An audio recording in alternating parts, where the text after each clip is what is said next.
Mkurugenzi. My man, Mkurugenzi minisodes na kama K. Leo sitaki kuwatishia because I am super excited. The dates, actually the details for our upcoming event on December 7th. Finally ziko nje wadao. In fact, Derek, weka hiyo poster hapo man. Ndio hizo ma details hapo. Early bird tickets ndio ziko on sahi.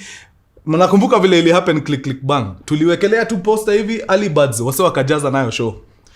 Ukikaa hapo useme ati nitangoja ninunue hapo December ikianza utafurahia.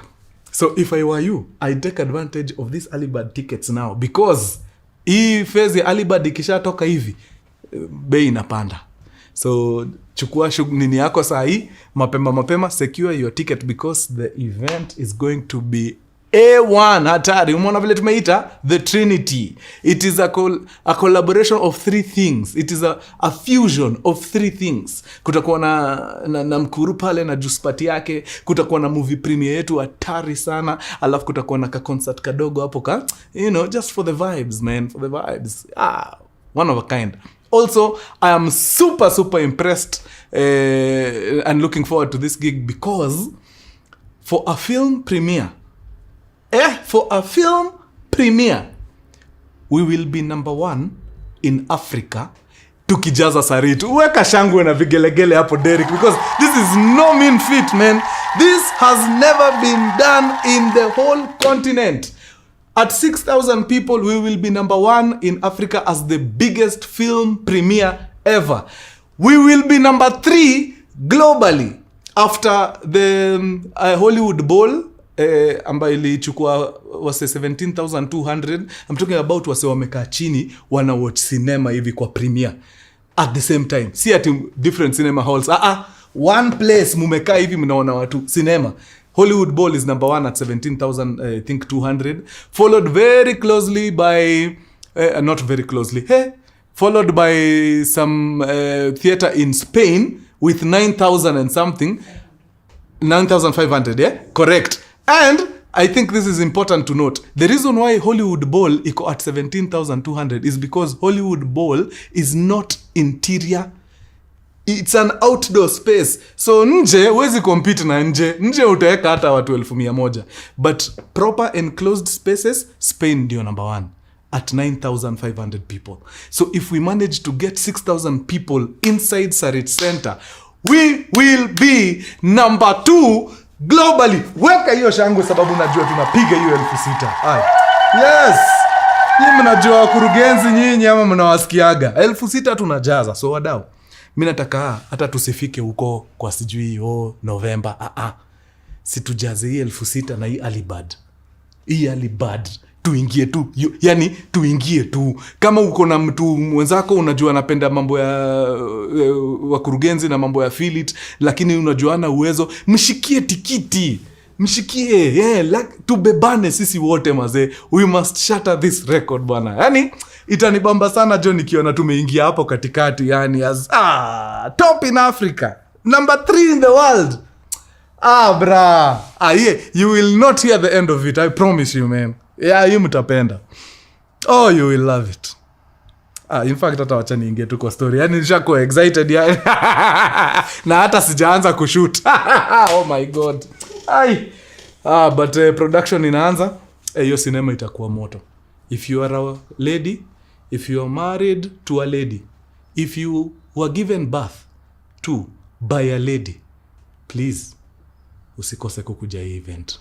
Hii movie inaongea juu ya issue everyone ameface. Everyone, whether you are male or female, you know someone who's been affected ama you've gone through it. So please tuingie hapo. Now, let me get right into the story. It's been a minute since nifanye an aviation story. So leo nataka kucompress kadogo nikaeke hapa ndani ya minisode. But before niingie kwa hii story, niliwapigia story fulani ya the crash of the century. It was a collision between a KLM aircraft, a Boeing 747, and a Pan American aircraft, another Boeing 747, which has, held the world record as the most fierce aviation disaster in history. akujawahi kuwa na accident ingine ngori hiyo design. Maybe unaweza kuwa umesahau kidogo. Let me jog your memory just a bit. Now, in the very small Spanish islands of Canary Islands, yeah? There's an airport pale. Inaitwa nini hiyo airport? Something Canarias. I forget the name, but iko in Canary Islands. Sometime in 1977 kulikuwa na bomb threat kwa their airport. Now, kwa hii airport, vile bomb threat the first thing they had to do was to shut down the airport. But as they were shutting down the airport, aircraft zilikuwa kwa hewa zina come in kuland. So they had to reroute and redirect those aircrafts to a smaller island ambayo inaitwa Tenerife. Inside Tenerife, there's a smaller airport inaitwa Los Rodeos. Los Rodeos is not built to hold the kind of aircrafts that the Canary Airport can hold. Canary Airport ingechukua hizo majumbo jets zote, but Los Rodeos was a bit small. So route hizo aircrafts huko mazee ilikuwa ni chaotic. So the aircrafts landed at Los Rodeos. There was a need for refueling nini as wanangojea the airport at Canary ifunguliwe. So after sitting on the tarmac for hours, the airport at Canary ikafunguliwa. Sababu walienda wakapiga investigation wakapata okay, it was a false alarm. So airport ikafunguliwa. So now the aircrafts had to move from Los Rodeos in Tenerife to where? Gran Canary. Gran Canary. That was the name of the airport. Sindio? Gran Canary, sio? Canaria. Gran Canaria. Yes, nimeikumbuka. So now, hapa ndio mambo ilianza kuchemkia, guys. Hii story nishaipiga, but nirudia tu for the benefit of the people wenye wajakutana nao.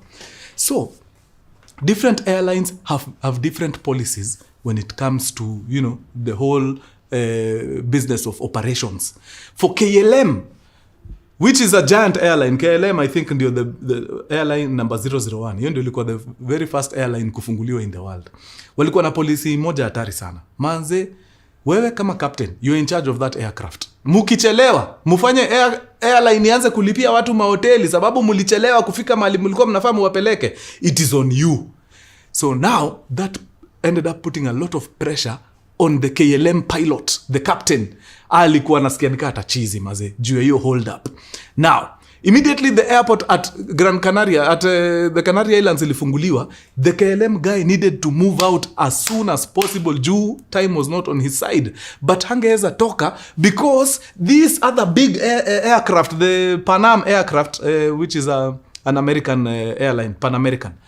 Pan Am ilikuwa ina fuel. Sasa, mtu wa KLM hawezi pita sababu mtu wa nani amefunga njia akikunywa mafuta. So they had to wait for him amalize kufuel ndio asongeshe ndege kidogo mtu wa KLM apite aende akiendaga. So fueling ikaisha, pipes zikadisconnectiwa na jamaa wa Pan Am akasongesha ndege yake kidogo. Mtu wa KLM akatoka kama amekasirika vibaya sana because his time was being wasted. Now, remember the airport at Los Rodeos is a small airport. Only one runway. So, for this KLM guy to take off, he had to taxi on the runway, aende mpaka mwisho wa runway, do a 180 degrees and face mahali ametoka, then take off and go to where? To Gran Canaria Airport. Which is exactly what he did. Aliingia kwa runway and he taxied on the runway, went to the far end, turned, did a whole 180 and akasimama ready for takeoff. Now, behind him, the Pan Am, which is also another giant aircraft, was taxiing behind him. Lakini nyuma sana, alikuwa ameachwa kabisa. So the plan was for this Pan Am aircraft, ikishafika kwa an exit. Unajua hii runway inakuwaga na ma-exits. Hizi exits zinakupeleka kwa kitu inaitwa taxiways. Okay? So he was to exit, aingie kwa taxiway, ndio apatie mtu wa KLM chance ya kutake off. Alright? So, as the Pan Am is taxiing, akapita the first taxi exit. Air traffic control tell him, Pan Am, our guy, KLM, is ready for takeoff. So please exit the runway kwa exit number 2. Okay? Okay. But there was a problem. What was the problem? This guy, by the time ana receive hii information, already alikuwa ashapita exit number 1. So kuna 2, 3, and I think 4 hapa mbele. So akakuwa confused kidogo, akasema, wait, you said I take the exit kwa the second exit. Yes, take the exit at the second exit. Akauliza captain wake, cheki, jamaa anajua tushapita the first one. So akisema the second exit inamaanisha ni hii next. Ama anamaanisha the second exit from where we are now, which now makes it exit number 3. Which is which? Akawambia, I think from mali yuko anatuona. So he means second exit from where we are now, which is ideally exit number 3. Makosa, guys. Wrong. They were supposed to exit at exit number 2. So they continue to taxi on the runway, aiming for exit number 3, which to them was their second exit from where they were. Guys, mtu wa KLM, patience ako nayo, mumempea. Akaambia first officer, time is not on our side. We need to move. And before the first officer could do or say anything, jamaa akapiga throttles full. And in the next 5 seconds, the KLM aircraft was cascading down the runway going for takeoff. Now, ama jamaa wetu wameshapita ile exit walikuwa wanafaa watoke. Watu wetu wa Panam. Sasa wameanza kumulika hii exit nyingine yenye wanafikiria ndio wanafaa watoke. Guess what? Wanapata, in fact, the way the exit is haijadesigniwa for them kutoka. Iyo, the angle is wrong. Unajua kuna vile hata kwa barabara kuna exit ukiona utajua ya hii exit hii ni yangu. But ukiona exit yako iko na angle wrong, unajua no, this is not an exit, this is an entry. Ushajaribu ku exit mali ni entry. The angle is wrong. So hiyo ndio challenge hawa, so walienda wakakuta huko mbele. But wakasema, you know what, since we are here na tunasikia mtu wa KLM huko wako very impatient, let's just exit na hii wrong one. So they turned the aircraft wakijaribu kutoka the whatever. Oi, as these guys are turning like this, what do they see? Pale kwa clouds, sababu hiyo siku it was a very cloudy day. They see a blue giant coming. Teke, jamaa amekam. Wow, mazee wakadini kwa radio wakasema, yo, jamaa wa KLM ameshatoka bana. Kwani mumempatia clearance na hatujatoka kwa runway? Wasewa control tower anashindwa nani amempea clearance? Hakuna mtu tumepea clearance sisi. Oi, before long alikuwa amepita na hiyo mbogi. Pwap! KLM crashed on Panam, and that incident ikatupotezea watu 583, becoming the worst aviation disaster in history. Where was I going with this story? Somebody asked, after KLM and Panam mishap, will there ever be a disaster like that? Seeing as the planes nowadays, hata zimereduciwa size, they are carrying lesser passengers. Tutawahi sikia kitu kama hiyo ati watu 500 na wameenda. I am here to reply to that gentleman that 583, in fact, ni kidogo. Let me take you to the 7th of July, 2017, where San Francisco Airport in California. Airborne is an Air Canada flight all the way from Toronto, a very beautiful Airbus A320, if I'm not wrong. This Airbus was coming in for an approach at San Francisco International Airport. Aha! Now, there's something called NOTAM in aviation. NOTAM. NOTAM is abbreviation for Notice to Airmen. What is the work of a NOTAM? NOTAM notifies the pilots of any developments any developments, anything that they need to know is usually posted on the NOTAM. Now, because a lot of things are posted on the NOTAM, sometimes hiyo kitu ni kubwa. You have really no time to go through the entire document. Is crazy.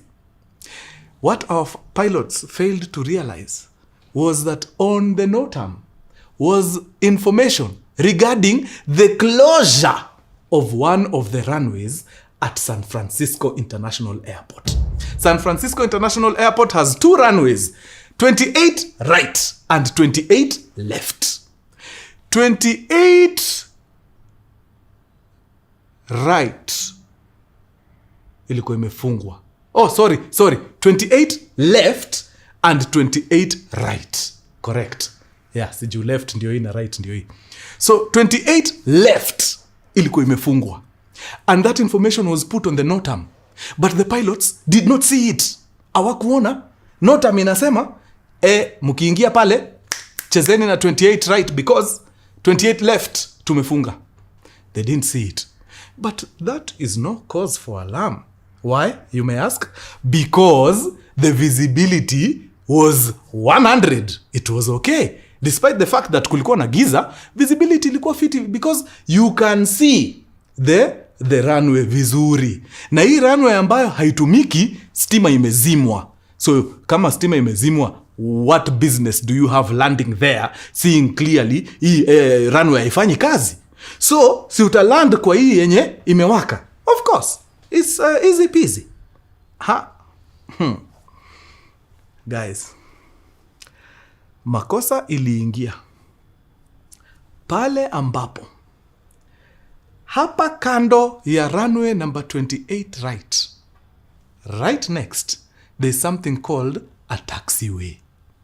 A taxiway is that kanjia you use when you want to taxi and get to the runway mahali unafaa uingilie. Ama ukisha land, ukisha maliza kusimama vizuri, you exit the runway and join the taxiway so that you can taxi to, the whatever you need to go. So now, when you're airborne at night, unizimie lights za runway 28 left, uwashe runway 28 right, na uwashe taya taxiway. Mimi mwenye nimekuwa nikiland kwa hii airport na najua runways ni 2, nikiona taa 2 zimewaka hivi, automatically nitajiambia hii ni 28 left na 28 right. While in the real sense, it is not. It's not 28 left and 28 right. It is 28 right and taxiway. Semeni watu wangu kualign ndege yao na taxiway thinking it's 28 left. 28 right. Now, I think hapa haifai kuwa problem sana because the aircraft comes with something called an ILS, Instrument Landing System, which I have talked about kwa hizi stories zangu numerous times. But for the sake of those people wenye pengine hawakuwa darasa hiyo wakati, ILS is the Instrument Landing System. What does it do? ILS inakuwa gani instrument iko kwa ndege ambayo ina communicate na instruments ambazo ziko kwa ground, and when these two instruments communicate, they direct the aircraft to where it is supposed to be landing. So all the pilots needed to do was to enter the details in their computer that they want to land at runway 28 right. Na hii instrument ILS, it will guide them to within 200 feet of the runway. Ukiwekwa within 200 feet, utashindwa tu kuwekelea ndege yako chini. That is all they needed to do. But they have landed in this airport many times. The pilots figured, we don't need ILS. See, we have visuals. We can see. Are you seeing 2 runways down there? Yes. Which one and which one? 28 left and 28 right. Where are we supposed to land? 28 right. Bas, align ndege yako hapo kwa 28 right. Unangoja nini? And that is exactly what they do.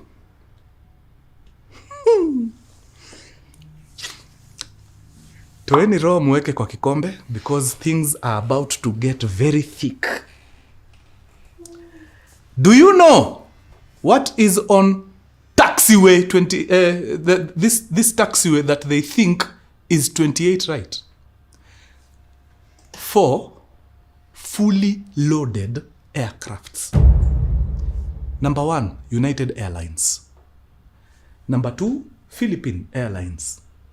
Number 3, another United Airlines. And number 4, another United Airlines. All of them combined, total passengers 1,000. Kumbukeni hii inakuja bado imejaa. So tuko na kama watu 300 na hapa sisi wenye tunakam. So now we have stopped being an aircraft, we are now a projected missile. Tunakuja kuvuruga hapa. Yani this is now a weapon coming. These pilots wanaona tu lights za taxiway, hawajui hiyo si runway, it's a taxiway. They are not seeing that these taxiways ziko na ndege zimepangana hapa, ndege 4. Ama jamaa wanaiwekelea. Yani ndege ndio hizi wanaiwekelea. We are going now to kill 1,300 people. Hii ni record shattering. This one hata sijui ni planet gani ingine inaweza vunja record kama hiyo. It's insane. It's crazy. As soon as they get to around 5 meters to the ground, no, to the aircraft, is when the captain discovers, wait a minute. This is not a runway. This is a taxiway. So anashika yoke and he pulls it and lifts the nose up. Nakwambia, those guys came to within 4 meters of hitting the first plane. Yani, plane tail section ndio hii hapa, walikuwa hapa. And he managed to pull back the yoke, akainua nose, and the thing just took off. Let me tell you, kitu ilisaidia jamaa ni juu alikuwa amepiga safari mrefu sana kutoka Toronto, so he had burnt most of the fuel in his tanks. Had he not burnt that fuel kwa hiyo tank, akuwe tu na ile uzito ndege inakuaga nayo, si mungeona hiyo news, mungeisoma kwa gazeti wiki 2. Mungeona. And that is how he was able to avert a very, very, very deadly disaster. So alienda, akatake off tena, and went and did a turnaround, and now came back and landed where he was supposed to land, which was runway 28 right. Nakwambia huyu mtu nafikiri alibadilisha trouser, sababu it's crazy. Hapo unabadilisha trouser. Don't be cheated. Hiyo unabadilisha. It was insane. Hapo Canadian Airlines wangetufungia, yani disaster ingine ya hiyo tungeisoma in history mpaka tuchoke. Yeah. So of course mazee, after ngorika hiyo lazima tu the authorities wakama wajue, okay, what was the problem? So number 1, fatigue. Apparently huyu pilot alikuwa amepiga squad sana. Fatigue inafanyaga subconsciously unaanzaga kuchukua shortcuts. Wakati umechoka unajua unajipataga si lazima. Yeah, fatigue. Mtu mwenye yuko fatigued angejiambia, even though I know this airport like the back of my hand, let me just input this thing into my ILS. Instrument landing system ingekuweka tu kwa runway vizuri na uland. Lakini kama umechoka unashindwa, sasa nianze tena si tunaona ile tunaiona fiti wekelea. Sasa tunafinya vitu za nini? Weka hiyo kitu wewe. Yeah. So that was a factor.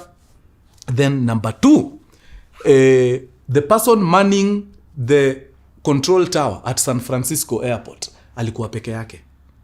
So vitu kama hizi mtu anafaa zinotice mapema, sababu jamaa alikuwa amekuja sana. The fact that the control tower had not noticed all this time, jamaa anakuja tu control tower I notice, makosa. So wakasema kutoka leo control tower lazima watu wawili hapo, kila mtu ashike area yake. It took the pilots wenye wako hapa wanangoja, na hakuna kitu mbaya kama hiyo. Hakuna kitu mbaya kama umekaa hapo, you are a sitting duck, unaona tu gadhe we guy wewe alipiga nduru kwa hiyo dini ya we Unaona tu missile inakuja na you can't do anything. Umesimama tu kwa taxiway unangojea clearance uingie kwa runway. Hey. Noma. So at least walichukua hizo measures kiasi ndio kitu kama hiyo isiwahi happen tena. Juu there have been such near misses. Haki na hizi vitu kwa watu wa aviation wanasemaga third time is the charm. Ukisikia near miss imehappen hapa, then ingine ya tatu itakula mtu. Hata si kitambo kwa hiyo tu story ya runways na taxiways. Sasa kuna airport zingine runway iko katikati. Kuna taxiway side na kuna taxiway side. Sijui mtu ametoka hapa akajiambia, since nataka kwenda kwa nini iko huko, apron iko huko, sinikate hapa katikati.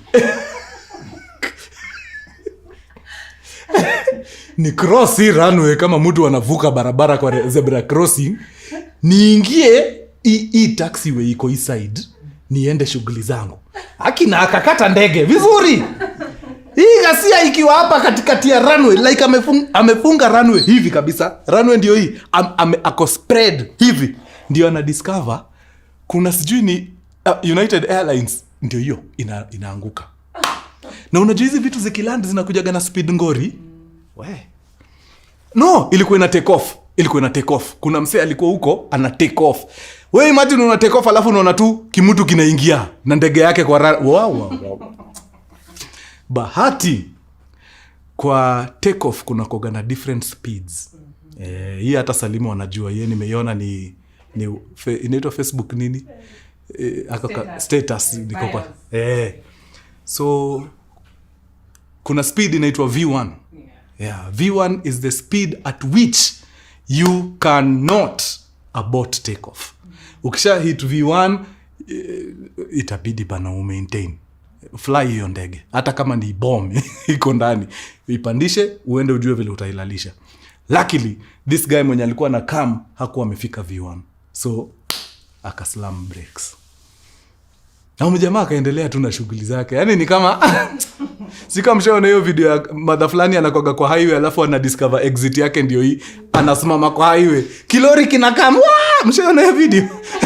Alafu hata lori imeanguka, mother anaendelea, yani ni kama hakuna. Oh Lord. Bas ndio hiyo. Watu wa makinike tu hapo kwa hizo control towers because uaga mbaya. Jamaa pilot alijikodolea kama ni. Alijikodolea kama toshwa. Sasa unaharibu sasa. Wadau, adios muchachos. Peace.